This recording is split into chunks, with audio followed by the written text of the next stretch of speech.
Hey guys, welcome to Chapter 6 of The Lion, the Witch, and the Wardrobe by C.S. Lewis. Sorry it's been a couple of days since I've read to you. We've had a lot of teacher meetings over the last couple of days, even on spring break. And hopefully sometime in the next couple of days you'll hear from me and you will know how NTI is going to work. Chapter 6, Into the Forest. I wish the Macready would hurry up and take all these people away, said Susan presently. I'm getting horribly cramped. And what a filthy smell of camphor, said Edmund.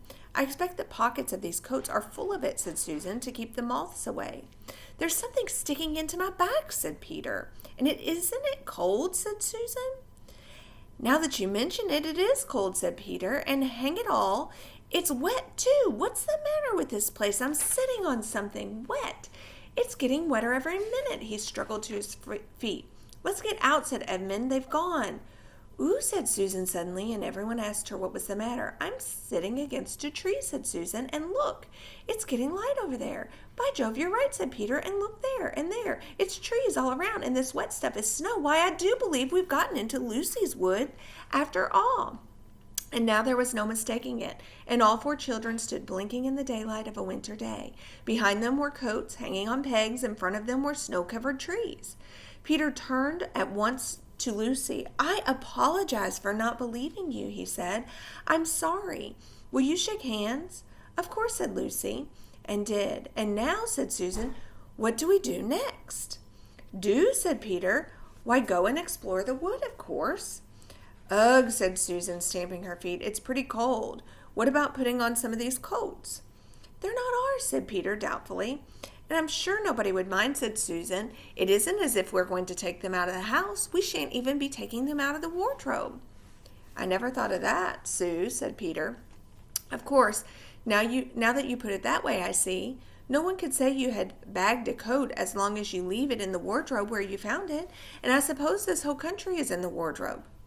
They immediately carried out Susan's very sensible plan. The coats were rather big for them, so that they came down to their heels and looked more like royal robes than coats when they had put them on. But they all felt a good deal warmer, and each thought the other looked better in their new get-ups and more suitable to the landscape. We can pretend we're Arctic explorers, said Lucy. This is going to be exciting enough without pretending, said Peter, as he began leading the way forward into the forest. There were heavy, darkish clouds overhead, and it looked as if there might be more snow before night. I say, began Edmund presently, oughtn't we be bearing a bit more to the left, that is, if we are aiming for the lamp-post? He had forgotten for the moment that he must pretend never to have been in the wood before.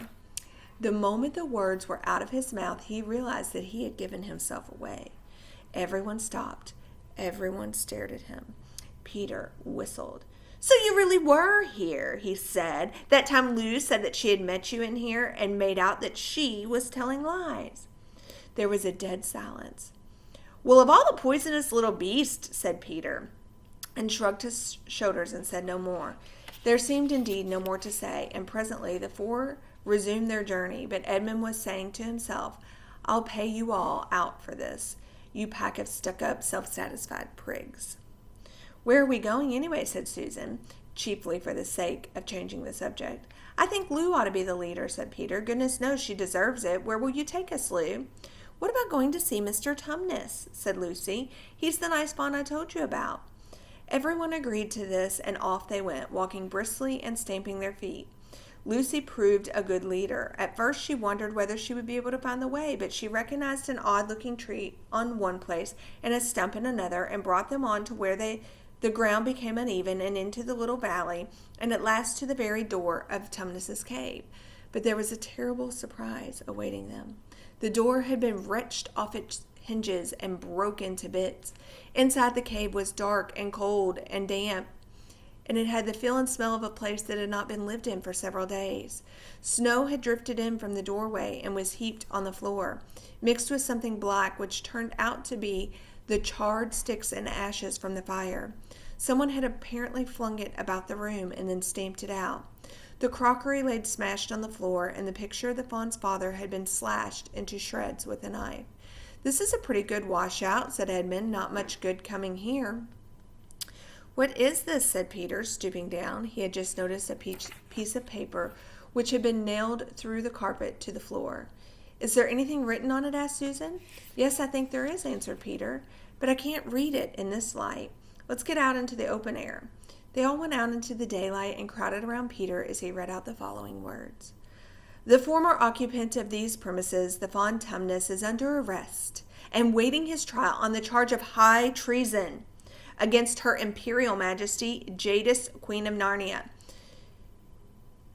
I don't know how to say it. Chantelaine of Car Parvel, Empress of the Long Island, etc. Also of comforting her said Majesty's enemies, harboring spies, and fraternizing with humans.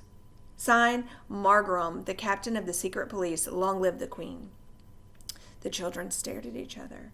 I don't know that I'm going to like this place after all, said Susan. Who is this Queen, Luz? Said Peter. Do you know anything about her? She isn't a real queen at all, answered Lucy. She's a horrible witch, the White Witch. Everyone, all the wood people, hate her. She has made an enchantment over the whole country so that it is always winter here and never Christmas. I wonder if there's any point of going on, said Susan. I mean, it doesn't seem particularly safe here, and it looks as if it won't be much fun either. And it's getting colder every minute, and we brought nothing to eat. What about just going home? Oh, but we can't, said Lucy suddenly. Don't you see? We can't just go home.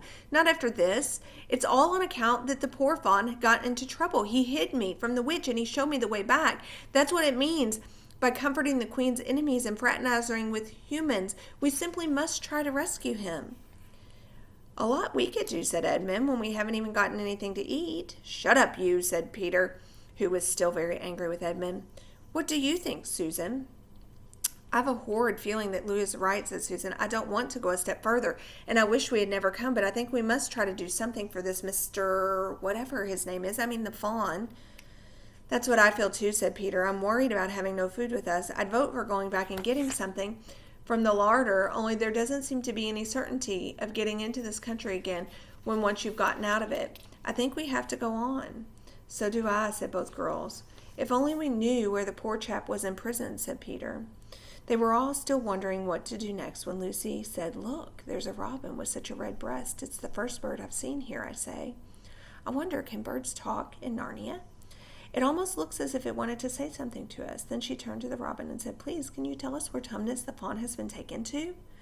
As she said this, she took a step towards the bird. At once it flew away, but only as far as to the next tree. There it perched and looked at them very hard, as if it understood all they had been saying. Almost without noticing that they had done so, the four children went a step or two nearer to it. At this, the robin flew away again to the next tree, and once more looked at them very hard. You couldn't have found a robin with a redder chest or a brighter eye. Do you know, said Lucy, I really believe he means for us to follow him. I've an idea he does, said Susan. What do you think, Peter? Well, we might as well try, answered Peter. The robin appeared to understand the matter thoroughly. It kept going from tree to tree, always a few yards ahead of them, but always so near that they could easily follow it. In this way it led them on, slightly downhill. Wherever the robin aligned, a little shower of snow would fall off the branch. Presently the clouds parted overhead, and the winter sun came out, and the snow all around them grew dazingly bright. They had been traveling in this way for about a half an hour, with the two girls in front, and when Edmund said to Peter, If you're not still too high and mighty to talk to me, I have something to say which you better listen to. What is it? Asked Peter. Hush, not so loud, said Edmund. There's no good frightening the girls, but have you realized what we're doing? What? Said Peter, lowering his voice to a whisper. We're following a guide we know nothing about. How do we know which side this bird is on? Why shouldn't it be leading us into a trap? That's a nasty idea. Still, a robin, you know. They're good birds, and all the stories I've ever read, I'm sure robin wouldn't be on the wrong side. If it comes to that, which is the right side? How do we know that the fawns are on the right side, and the queen, yes, I know we've been told she's a witch, is in the wrong? We don't really know anything about either. The fawn saved Lucy. He said he did, but how do we know? And there's another thing, too. Has anyone the least idea of the way home from here? Great Scott, said Peter, I hadn't thought of that. And no chance of dinner either, said Edmund. And that is the end of chapter 6. The kids are in the woods, and they're lost in the woods, and they are trying to find Mr. Tumnus, but they don't really know how to do that. We'll see what happens in chapter 7. Bye, guys.